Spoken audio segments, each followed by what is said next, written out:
설 연휴를 앞둔 지난달 31일 지하 대심도 건설기술 토론회가 파행을 맞았습니다.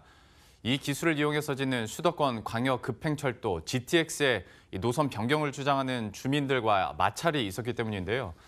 이처럼 말도 많고 탈도 많은 GTX 안전성 문제를 비롯해서 최근 제기된 여러 가지 이슈들을 함께 다뤄보도록 하겠습니다. 건설부동산부의 김현희 기자 나와 있습니다. GTX, 그러니까 교통망 확충 측면에서는 물론 환영받을 만한 사업일 수도 있겠으나 주민들의 좀 반대 목소리도 계속 나오고 있는 것 같은데요. 현재 상황부터 한번 정리를 해주시죠. 네, 지난해 12월 27일에 GTX A 노선이 착공하기 전에 주민들에게 실시 계획을 통보를 했습니다. 그런데 그중에 서울 청담동이나 후암동 또는 일산이나 파주 같은 지역에서 GTX A 노선이 이 주택가 지하를 지나가게 된 겁니다. 이 GTX 같은 경우에는 지하 40m 대심도 깊이의 터널을 뚫어서 철도를 까는 그런 사업인데 주민들이 좀 불안감을 느끼고 있습니다. 그래서 주택가가 아닌 한강변으로 좀 우회 노선을 주장하는 그런 청담동 주민의 말 한번 들어보시죠. 우리 아파트 무너지면, 내 집 무너지면 우리 식구 다 죽습니다. 집 한 채만은 필연적으로 수반되는데. 참 이렇게 방금 보신 것처럼 주민들의 불만도 좀 높아진 상황인데 이런 걸 좀 보자면 당국과의 어떤 소통이나 사회적 합의 측면에서 좀 부족하지 않았나라는 생각도 좀 들거든요. 사실 곳곳에서 조금 불안감이 감지가 되고 있습니다. 그중에서도 청담동 주민들 경우에는 이 A노선 착공식 전에 국토부에 반대 의견서를 4,500건 가까이 보냈는데 무시당했다 이렇게 토로하기도 했는데요. 어쨌든 간에 뒤늦게나마 좀 꾸준히 소통의 자리가 마련이 되고는 있습니다. 지난 1일에도 이 강남구청장이 주민들과 만나서 전날 김현미 국토부 장관과 토론한 그런 내용들을 좀 얘기를 했다고 하는데요. 이 구청에서도 노선 변경을 좀 요구를 하고 있는데 국토부에서는 이미 2.9조에 달하는 그런 GTX A 노선 사업 비용이 더 늘어날 수 있다 이렇게 우려를 해서 거절을 하고 있다고 합니다.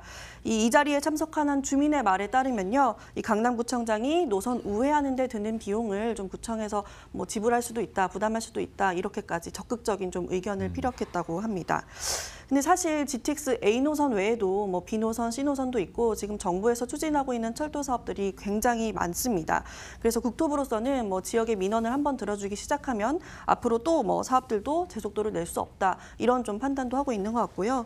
이 외에도 A 노선 사업 시행자인 SG 레일이 주민들에게 설명회를 좀 하고 있는데 주민의 불만을 좀 단박에 좀 잠재우기는 어려울 것으로 보입니다. 예.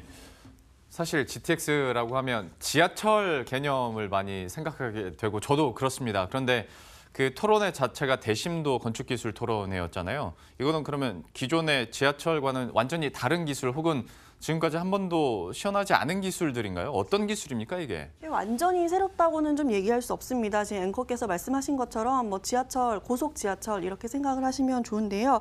이 여기서 얘기하는 대심도라는 거는 지하 40m 이하의 그런 구간을 좀 얘기를 하고 있습니다. 이 지금 수도권에 다니고 있는 지하철들 같은 경우에는 평균 깊이가 한 22m 정도 되고 가장 깊은 구간은 77m에 달한다고 해요. 예. 그러니까 그 정도 구간을 이미 다니고 있다는 거죠. 또 이 가운데 지하철 3호선이라든지 5호선, 또 별내선이나 김포 경전철 같은 경우에는 도심지 건물 바로 밑을 통과하는 그런 터널 발파 작업을 이미 한 적이 있다고 합니다. 또 도로의 경우에도 제물포 터널이라든지 서부간선 지하 사업 우리가 다 알고 있는 그런 도로들이 GTX보다 2배 이상 넓은 그런 단면의 터널을 좀 지은 적이 있다는 거죠. 이 해외에서도 도심지 지하에 터널을 시공한 사례들이 많은데요. 미국 보스턴의 대심도 터널인 빅디그라든가 또 일본의 야마테 터널, 프랑스 파리 A86 등 선진국들의 지하 도로들이 있습니다. 근데 A 노선 같은 경우에는 좀 다른 게 총 길이가 80km가 넘을 정도로 좀 긴 노선인데요. 이렇게 대규모 대심도 공사는 좀 드물긴 하죠. 이 국내 건설 기술 업계는 어쨌든 간에 기술 자체의 안전성에는 문제가 좀 없다고 얘기를 합니다.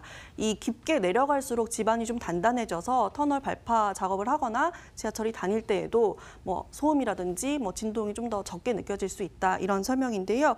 이 대심도 건설을 통해서 수도관 같은 지하 장애물에 좀 방해를 받지 않고 고속으로 달릴 수 있다 이런 설명입니다. 아무래도 좀 생소한 기술들이다 보니까 모르는 사람 입장에서는 좀 불안하는 것도 또 이해가 갑니다. 또 한편으로 이제 GTX 공사 구간의 토지 보상도 이제 시행이 되잖아요. 예, 뭐 올해 GTX A 노선 경우에는 뭐 일산부터 삼성까지 구간에 718억 원의 보상금이 좀 배정이 됐다고 합니다. 근데 지금 일각에서는 이 토지 사용하는 경우에 사유지 지하 공간에 대한 보상 같은 경우에는 이 뭐 구체적인 보상 기준이 없다 이런 지적도 좀 나오고 있거든요. 특히 감정평가사에게 대한 의존도가 굉장히 높다는 거죠. 특히 GTX처럼 공공시설을 짓는 경우에는 보상액이 좀 생각보다 적은 경우가 많아서 토지 소유자들하고 좀 뭐 마찰이 빚어지는 경우가 굉장히 많다고 합니다. 이 부분 전문가 설명 들어보시죠. 보상의 기준이라는 게 이제 뭐 현재는 감정평가사가 감정하도록 돼 있는데 집안 조건이나 이런 거를 고려해서 보상할 수 있으면 좀 더 사업이 진행이 잘 될 수 있지 않을까. 참 여러 가지 문제 제기들이 되고 있습니다만은 또 반대로 한번 생각을 해보도록 하죠. GTX가 개통이 되면 어떤 사회적인 편익도 더 늘어날 수도 있고 수도권 외곽으로 나가는 시간도 빨라지고 뭐 이거는 부가적일 수는 있겠습니다만 거기 부동산 시장도 다시 한번 좀 올라갈 수도 있는 거 아니겠습니까? 근데 반대로 좀 사업이 이렇게 좀 늦어지게 된다면 또 불만이 계속 이어진다면 여기에 따라서 또 불평을 하는 사람들도 있을 것 같은데요. 맞습니다. 이 GTX의 최고 장점이 굉장히 빠르다는 거잖아요. 이 평균 속도가 시속 100km 정도가 되는데 지금 우리 수도권을 다니는 도시철도의 거의 한 3배 정도가 된다고 합니다. 예. 그나마 지하철 9호선 급행을 타면은 속도가 한 46.8km 시속 이 정도 나온다고 하는데 비교해 보시면 GTX가 얼마나 빠른지 좀 감이 오시겠죠.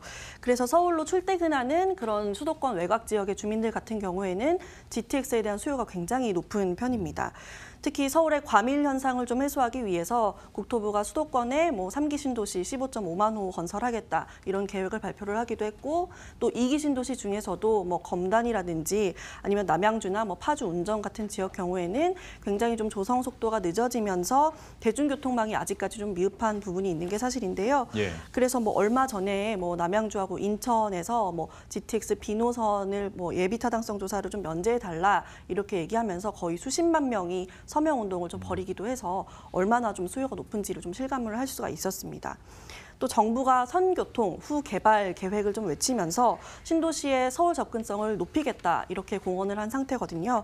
그래서 GTX 같은 그런 광역 교통 수단이 빠르게 자리를 잡아야만 그런 신도시의 인구 분산 효과를 제대로 누릴 수 있다 이런 얘기가 나오고 있습니다. 예, 이렇게 해서 오늘은 GTX와 관련된 내용 김현희 기자와 함께 알아봤습니다. 잘 들었습니다.